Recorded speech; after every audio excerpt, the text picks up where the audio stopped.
Well, several weeks ago, my family and I were all in Florida, and we decided we wanted to take them to all 3 national parks in Florida. We're a national parks family, and I wanted to take them to all 3.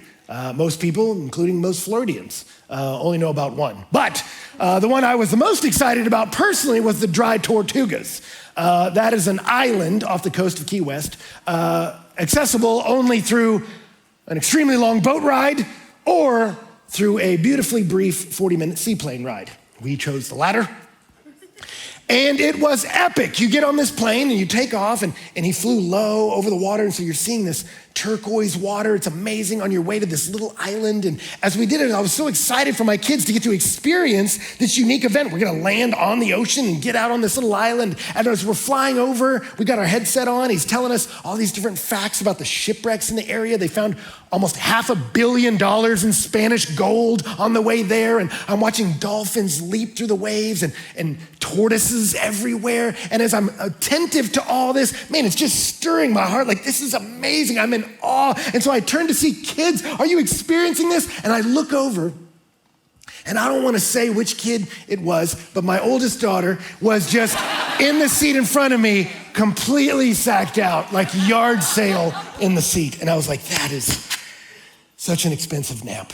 And so then I was like, anyone else experiencing the awe that I'm experiencing? And I look, and there was a teenage girl sitting next to me, and she's just scrolling on her phone. And I'm like, all of y'all are missing this awesome experience laying out in front of us. But the next day, we went to the Everglades. And the Everglades, we didn't take a seaplane, we took an airboat. The kind of the big fan, you kind of run through all this little swampland looking for alligators. And so we put the kids on there, and they stayed awake. Wind blowing in your face, guys kind of peeling around, kept them conscious. And we found some alligators. And I remember at the end, when we got back to the dock, as we pulled into the dock, there was an alligator there, about 10 feet long, named Peggy, because he had lost a leg. And he was like, oh man, this is crazy. Let's pull up, and Peggy's right here. So we pull right up there, and this alligator is right here. And as soon as we saw it, apparently we startled the alligator is what he said. I would argue the alligator startled us, because as we got there, he just went, and kind of made this noise and skid to the side, and we were like, whoa. And then suddenly he had our attention, and it had created an emotional response that led to some actions. We were backing away. You got the floor, sir. And as we're watching that, man, our kids, now they were engaged. Now they're having experience. This is crazy. They were in awe of the power and might of this animal. So if you ask my kids, what was your favorite national park? They said the Everglades. If you ask Dad, it's the Dry Tortugas. And maybe when they get older, they'll feel the same. Now, why am I telling you all this? Because the reason we keep doing this, the reason we're a national park family, is because I want my children to experience awe. And I want to take them to places that help promote the experience of awe. Now, why am I saying that? Because it's been well documented, and we've read the stats in here before. I won't belabor them now. But there has been a dangerous rise in anxiety, in depression, in loneliness, unhappiness, suicide rates in our country, particularly among young people. And it's been dramatically increasing over the last 10 years. And while there's multiple factors that contribute to that, the massive increase in all these negative outcomes began in earnest around the year 2012, which is when social media became pervasive in the American experience. That this massive shift in how we as human beings interact with each other in the world in our critical developmental years have had demonstrably negative impacts upon us. And if you're young in here, that's not your fault, but it is your problem, and you're gonna have to deal with it.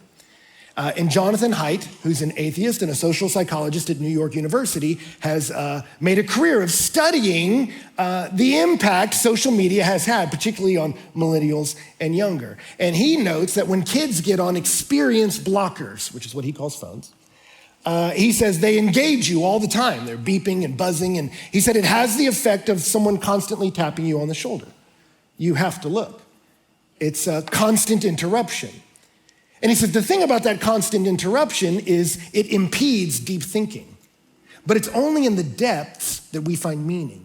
And meaning is the key to joy and happiness in the world. And he says, so the problem is, among young people, is they're constantly dwelling in the shallows.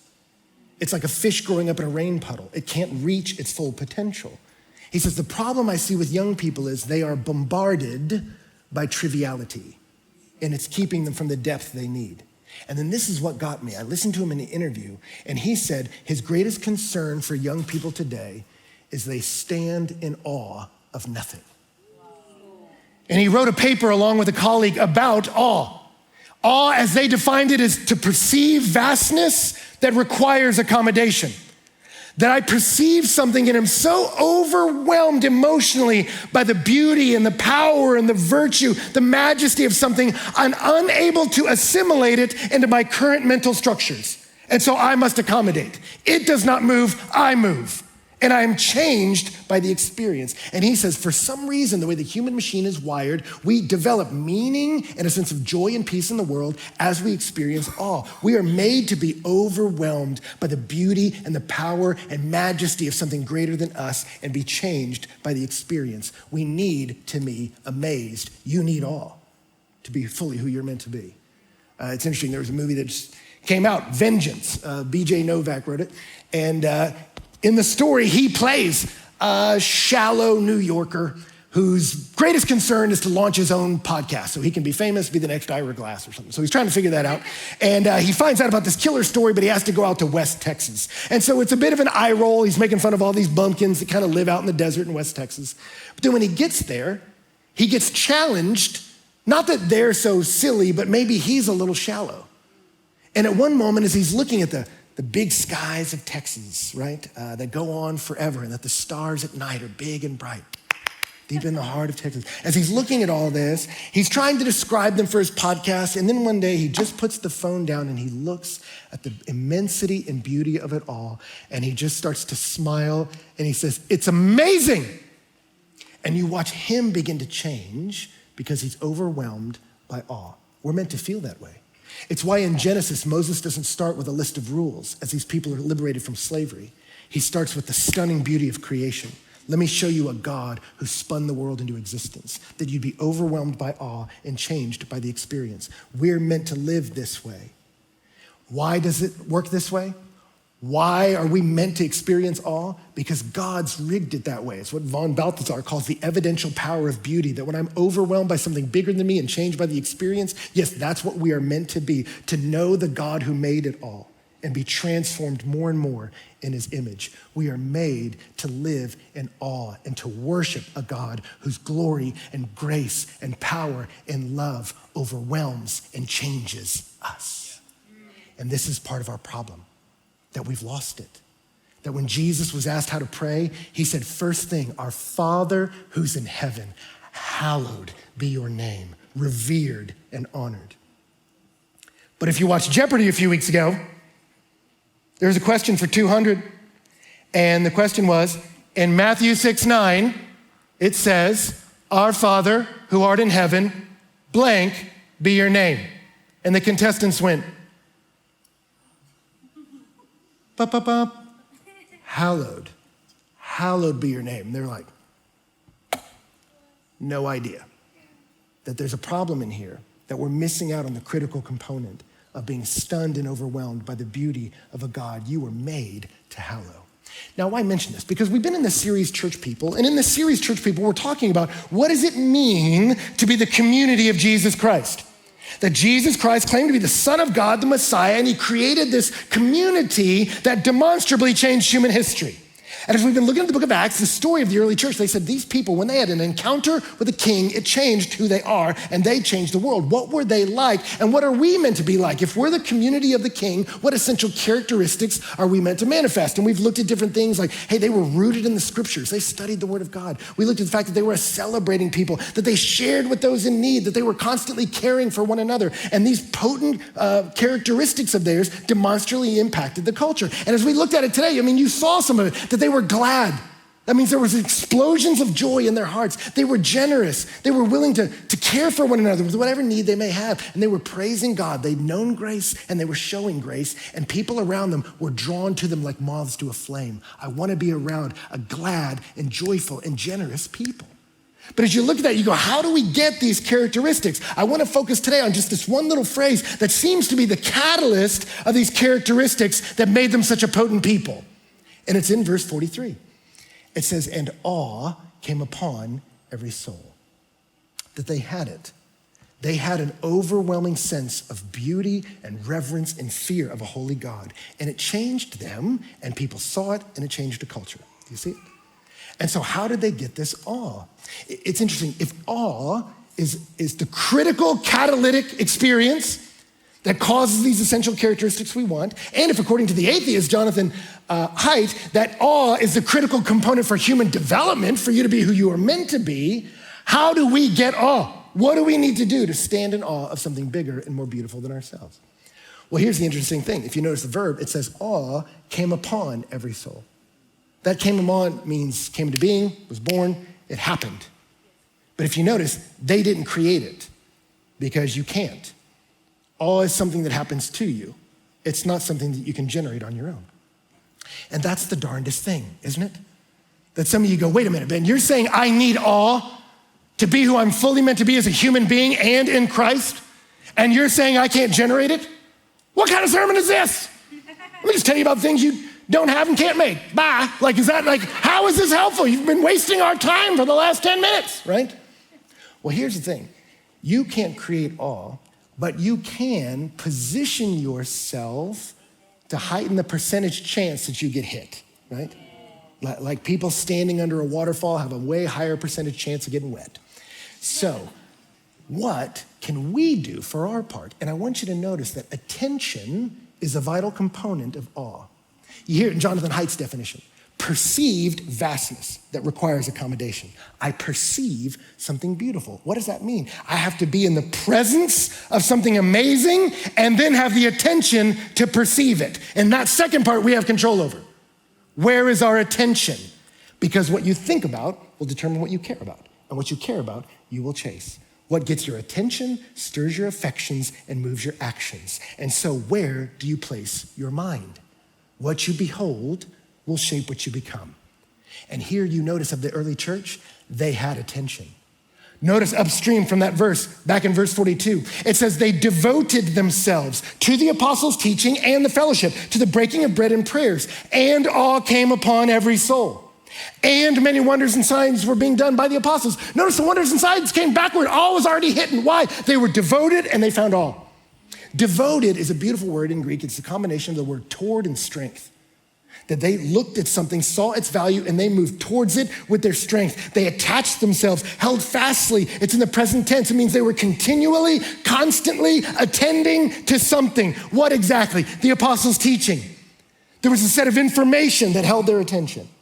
And to the fellowship, and to the prayers. Meaning there was a dynamic interaction. That they had closely held on to some ideas and some information, and then they interacted in dialogue with God, that's prayer, and with each other about it. Then you saw in that matrix, all was performed and all was birthed, not just inside of them, but in the people around them. So if we need awe, how do we get it? You can't control its delivery, but you can position yourself rightly, and awe requires devotion. It requires attention. I've got to fix my eyes on something worthy of praise. So I want to try an experiment if we can. And I've asked a friend to come up here. Brittany, are you still? Yeah, there she is. All right, will you come up here, please? Brittany, everybody. I've asked Darius to come too. Darius, everybody. All right. Brittany, folks, was recently engaged. All right? There you go. Appropriate response. Yes. And as someone who's recently engaged, of course, she's got a ring on. And, you know, when someone tells you they got engaged, you instantly want to see the ring. Even if you don't want to see the ring, you see the ring because they're like, oh my gosh, oh, is it hot in there? You know, and you're like, what is happening? And so the ring's coming out, right? And some people see it and they're like, oh my gosh, yeah, it's so beautiful. It fits your hand so well, blah, blah, blah. And other guy, if you're a guy and bought a ring, you're probably did what I did. You studied up on cut and clarity and carat. You're like, okay, well done. Minimum inclusions, great. You know, like however you come at it, there's an interest in one of the precious of all stones. And so as we take something that's very valuable and worthy of attention, I just want to take a moment. We ask Darius, I keep getting your light. I just want to ask Darius to look at it. Let's marvel for a second and see if we can focus our attention on it, if it helps stir a sense of awe, right? Okay. Hey. 3 phrases that'll win every argument. How to get rid of thigh fat for good. Twitter, Threads, Instagram, Snapchat. Barbie, Oppenheimer. Barbie, Oppenheimer. Barbenheimer, Oppenbarbie. Anybody? Anybody experience a sense of awe? I don't entirely know what awe sounds like, but that doesn't sound like it.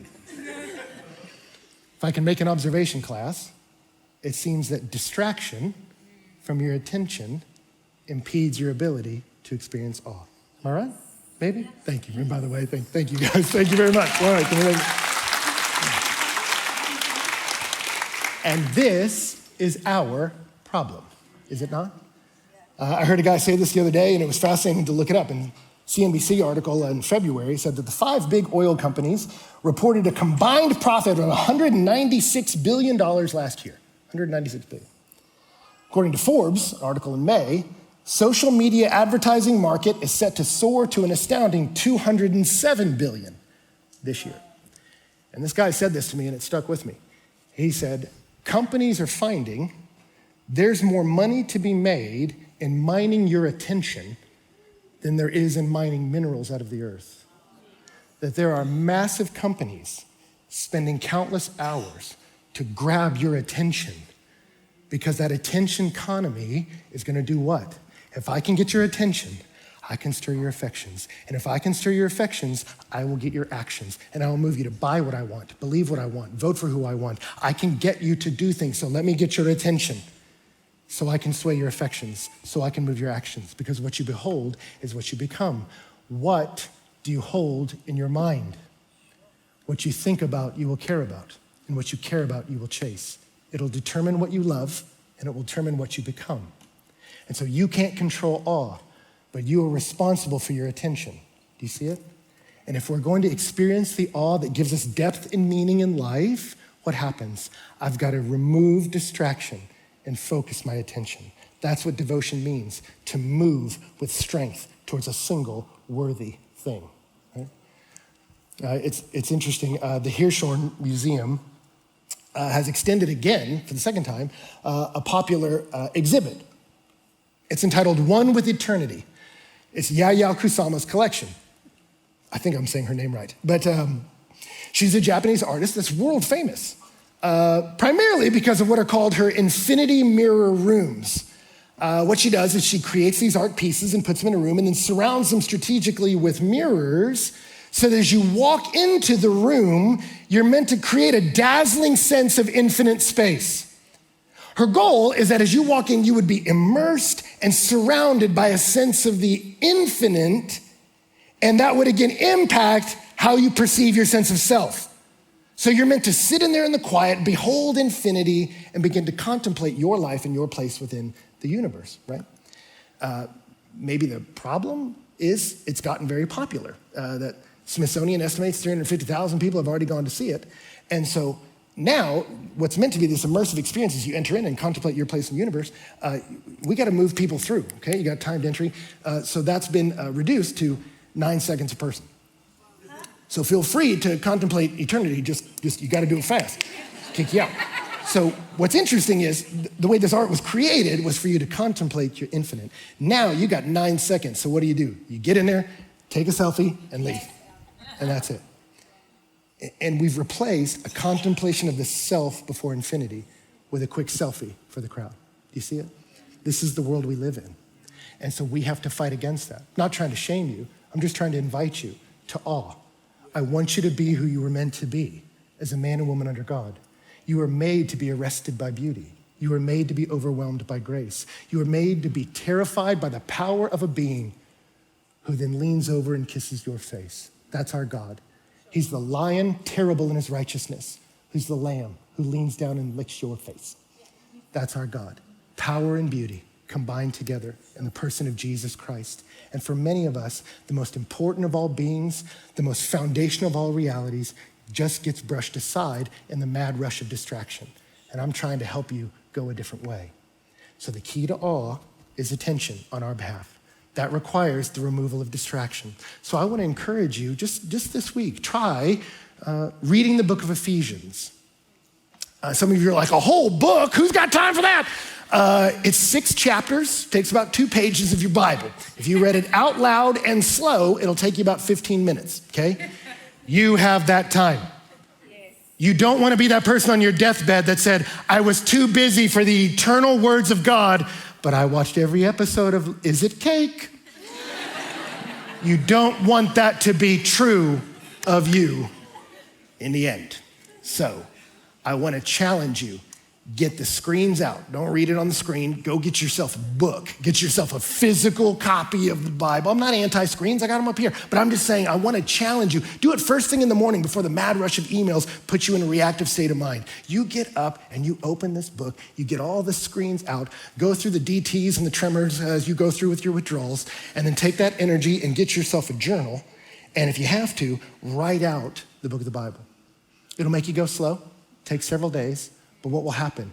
You will slowly focus on the eternal words of the maker of the stars. That's worthy of your time. And then when you get in the car, listen to it. Let an audio Bible read it to you. But get these words in your mind. Let them grab your attention. Let them shape your thinking and affect what you believe, what you love, and what you become, right? But as you get that information, you have to understand that's not enough. You also need interpretation. Do you understand what you're reading? It's interesting. If you look back in Acts 2, we didn't read it. What precipitated this summary of the church? Jesus Christ had told his disciples that he was going to be a sacrifice to sin, that their rebellion against God had separated them from intimacy with God. And so he was going to go and take the death that we deserve, take our condemnation and shame and sin into the dirt. And when he rises, our sin is removed. And so the Spirit of God is free to return. The intimate, animating presence of God that's available in Genesis 1 and 2, that left in Genesis 3, comes rushing back in after the sacrifice of Jesus. And so this is what's coming for the people. And Jesus, after he raised from the dead, told them, hey, you're gonna get power when the Spirit of God comes upon you. You'll be my witnesses to the world. So wait. And so this early church, which is just a handful of people, go into this upper room and they're praying and they're waiting. And then suddenly, like a rushing wind, the Spirit of God descends. And as the Spirit of God descends, they kick open the doors and rush out into Jerusalem. And there's people there from all over the known world at the time because they were there for the festivals in Jerusalem. And suddenly this little bumpkin group of Galileans and people from Jerusalem begin to speak in every language of every person from all these different nations all around them.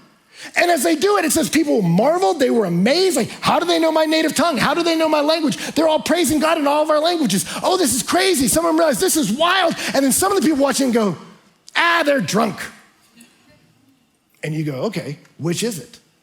Are we standing at the edge of history, the pivot point in human experience? Or is it just a bunch of people who's hammered? And Peter has to stand up and open his first sermon at the birth of the church. He intros it by saying, we're not drunk. It's too early. He says, what you're watching is what the prophets foretold long ago, that one day the wind would return. The intimate and animating presence of God would return.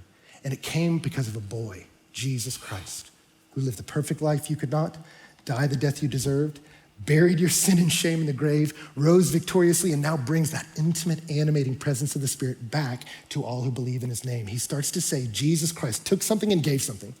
He took your sin, took your shame, took your guilt. The things that you try to bury, hide, don't let us see, he sees them, he knows them. He takes them from you, and he casts them away. And then he takes his love and his grace and his mercy and gives it to you. He is stronger than the things that hold you captive. He's more powerful than the darkness that creeps in on you. He's bigger than it. And yet he doesn't use that power to terrorize you. He uses it to set you free.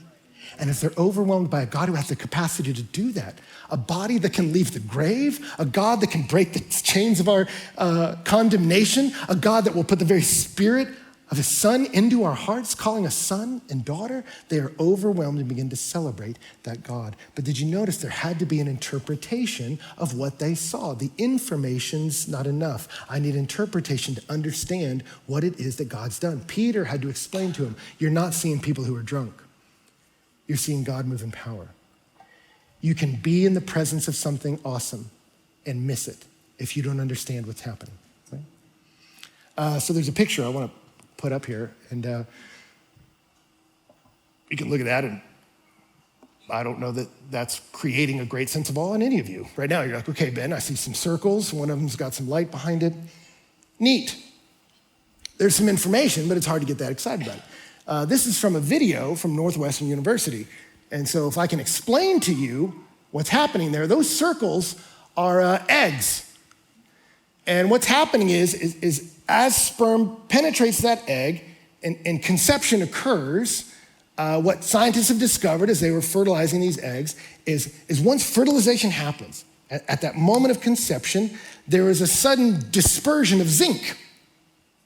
And that dispersion of zinc is manifest as a flash of light. And so what scientists have discovered and documented a few years ago, and here they have these eggs and they're doing this, inseminating them, the ones that have a flash of light, that's the ones that took. That conception, the beginning of life, comes with a burst of light. That life is created with let there be light. You should sit under a tree and think about that for a while. Right? But think about that. 30 seconds ago, who cares about this picture of circles? But after a little bit of explanation, you're like, can you run that back again? Is that on YouTube? Right? What gets you closer to awe? Information and interpretation. Do you understand what you see? It's interesting, the staff and I were looking at this earlier. A couple chapters later, in Jerusalem, in the city where this is happening, a eunuch from Africa comes up, Ethiopian, and he comes to worship in Jerusalem, and as a eunuch is not allowed to worship in the temple. The way it was situated back then, if you don't know what a eunuch is, they're not able to do that. They were forcefully removed from the possibility of having children. And because they lacked the ability to give life, symbolically, they weren't allowed into the sort of the center of life, that is the temple in Jerusalem. So if you were a eunuch, you had to stay on the outside of the picture of intimacy and communion with God. It's kind of tragic. But this person was interested in God, and so he showed up and got near the temple, and then he bought a scroll of Isaiah. And so as you look in the book of Acts, he's riding his chariot home, and he's reading the scroll of Isaiah. And the scroll he's reading is talking about like a lamb before a shearer, so he's silent, he didn't open his mouth. It's talking about somebody that was a sacrifice, like a lamb, that the chastisement that brought us peace fell on him. And while he's reading this, a guy named Philip starts running up next to the chariot. And Philip goes, "You understand what you're reading?" And the Ethiopian eunuch responds, "How can I unless someone explains it to me? I've got this, but I'm confused. Somebody help me." And Philip, who was one of these original apostles or disciples, says, "May I?" And he jumps into that chariot and he says, "What are you reading?" And he's reading Isaiah 53 about the suffering servant, that by his stripes we were healed. And the Ethiopian says, "Who is this talking about?" And Philip says, "That's talking about Jesus. But long ago, the prophets foretold of one who would come, and like a lamb before a shearer is silent, he will not open his mouth. But the chastisement that brought us peace fell upon him. By his wounds we are healed. All of us like sheep have gone astray, each one his own way, but the Lord laid on him the iniquity of us all." That was Jesus Christ. The Son of God came and was not honored. He came in humility, and he took our shame. And the greatest of all beings took the worst of all condemnations, so we sinners might be made sons and daughters of God. And as he told the Ethiopian that, if you keep reading down in Isaiah, it's pretty fascinating. Eunuchs come up, and Isaiah says when that boy comes and does what he's going to do, brings the Spirit of God back, he says, don't let the eunuch say anymore that I'm a dry tree. No, God is going to bring life from you, and you have a place in the house of God. This guy's standing right there at the doorway of awe. The life giver is coming for me. And when I can't come in, he comes rushing to get me. But he didn't understand it. You gotta have information, you gotta have interpretation if you're gonna get awe. Do you see it? They were devoted to the apostles' teaching. Let me explain to you, do you understand? And let me tell you something, you are a smart bunch. We live in a smart town. But I wanna tell you, as you do, hopefully what I'm asking you to do, read through Ephesians, begin to write it out, study it together. I know as smart as you are, you're gonna get to verses where you go, what? And you're not gonna get it. And I assume every Sunday when I preach to you that you are intelligent but uninformed. That you got high computing speed, but the files are not found. If you're wondering, that's kind of where I'm coming from as a preacher, right? And so you're gonna get to a place where you go, you know what? I don't understand what that means, and that's okay. But someone has to help you understand it, that it's information and interpretation that's gonna facilitate awe. That's what happened to them, so it's gonna happen to us. And so in that reality, let me encourage you, on our podcast, as we launched a church, we went through the book of Ephesians together. up here on stage every week teaching through it. You can go back to May 2018 and start moving through Ephesians with us. So this is how we launched the church. Of course, you can just keep coming back every week, but if you're just wondering what to do on the weekday, try that. Read it, study it, find your questions, and then come let us help you interpret it to find answers, right? And you can judge for yourself if we're interpreting it right or not, right? But it's information and interpretation that's going to help facilitate all. But the last thing that we need that's so critical is they need to see the implications in us. It's interesting. Some people, it blows my mind to think about that this is the pivot point of human history, that Jesus Christ showed up on this earth and he preached. Imagine the maker of the world standing there telling you his thoughts. And in his first sermon, he said, some of you, every word I say is like a seed that hits the dirt and a bird snatches it and carries it away. It will never sink into the soil of your heart. That he called it that early. I expect that I'm boring some of you, but for the Son of God to be preaching a sermon, explaining his thoughts, and there are dudes in the back going like, oh, when do you think he's gonna wrap up, dude? So hungry. Let's go to that hummus spot down the street. Oh, there's Martha over there. Do you think she likes you, bro? I think she likes you. He's like, dude, shut up. Like there's some guy totally disconnected. And you're like, you are missing the key moment in human history. Even if you don't believe he's the Son of God, no one changed history like Jesus Christ, and someone was sitting there in the sermon totally missing it. It's possible to be in the presence of awe and miss it because you lack attention. It's possible as the Spirit of God descended and a church was born in Acts that changed the Roman Empire and all of history, that 2 streets over, Bob in the fruit market is just worrying how many units he's gonna move today. It's possible. And yet what's interesting is people who miss Jesus, miss the arrival of the Spirit, still at the end of this verse, it says what? Day by day they were being saved. Why? Because they didn't get the information or interpretation, but they saw the implications in the lives of the people who saw it. They saw a group of people gathering day by day together, breaking bread together, praying together, glad, an expulsion of joy. They saw them praising God. We celebrated God who came to get us. They saw them generous towards those who need. They didn't listen to the message, but they saw the message lived out. And let me just challenge you, church, as we close. They need to see that in us. There are people in the city that didn't hear this message or any of mine or anybody else's, but they're gonna watch your life. And they're going to take God seriously when they see the character of God manifest in you. Let me give you a little hint. If you have dreams of launching a workout series you want people to buy, no one's gonna buy your workout if you're out of shape, okay? So if that's what you're trying to move online, like, dude, it'll change your life, buy today. They're gonna be like, I'm sorry, it doesn't look like you're buying it. So why would I buy it, right? And let me tell you something, no one's gonna be impressed with the love and grace of Jesus Christ if you're impatient and unkind. Do you see it? They need to see it lived out in us. So let me challenge you, church. You can't create awe, but you can increase the percentage shot you get hit by it. How can you do that? You say, God, you have my attention. I'm gonna focus my mind on the person of Jesus, who he is and what he's like. And I'm gonna get around with people day by day and I'm gonna talk about him. And we're gonna pray about it. Even this morning before we launch, we do our door holder rally. People telling stories, the grace of God manifesting in their family, just stirring up our faith too, hearing about what God's doing in their life. God didn't maybe move in the way I expected, but he moved in your life. That's amazing. And you see, as we gather together and talk about him and pray to him, what happens? He's got our attention. And as he gets our attention, he begins to stir our affections.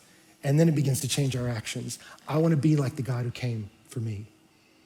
But at the bottom of it all, our message is not a message of works. If you work hard enough, someday God will smile on you.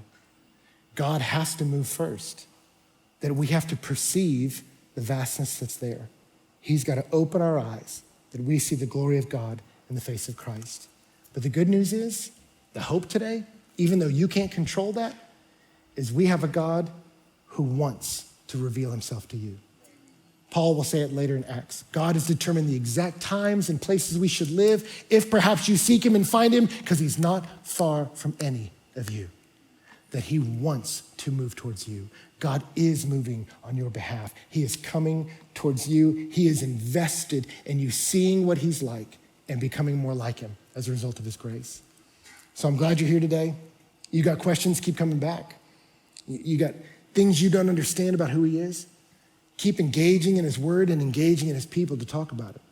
He's not scared of your questions, and neither are we. For me, when I was in college, I decided to be honest with God, and when I was honest with him and really took the Bible seriously, I would go sit in this park, and as I read his word, I didn't understand it. I thought he sounded mean, thought he sounded shallow. None of it made any sense. And then I remember I walked up to my church that was by my house one day and knocked on the door and went in their offices, and I said, can someone tell me about Romans? And they're like, you mean a Bible study? You're trying to join a Bible study? And I was like, I don't know. I just want someone to talk about Romans. And they were like, okay. And they found a pastor that would just sit and talk with me. And as I began to wrestle with God honestly, I said, until someone convinces me God doesn't exist, I'm gonna at least talk to him like he does, but I'm not gonna fake being fine. And as I wrestled honestly with him, he had my attention. And as he did, questions I had started getting answered. And then what was wild for me is I realized the questions I thought were insurmountable actually had easier answers. There were actually harder questions I hadn't even thought of yet, and those had answers too. And I was like, oh, maybe I should just shut up and keep learning.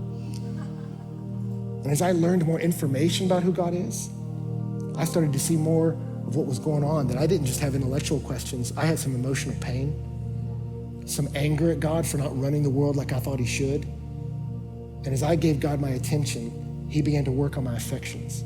He began to change my heart.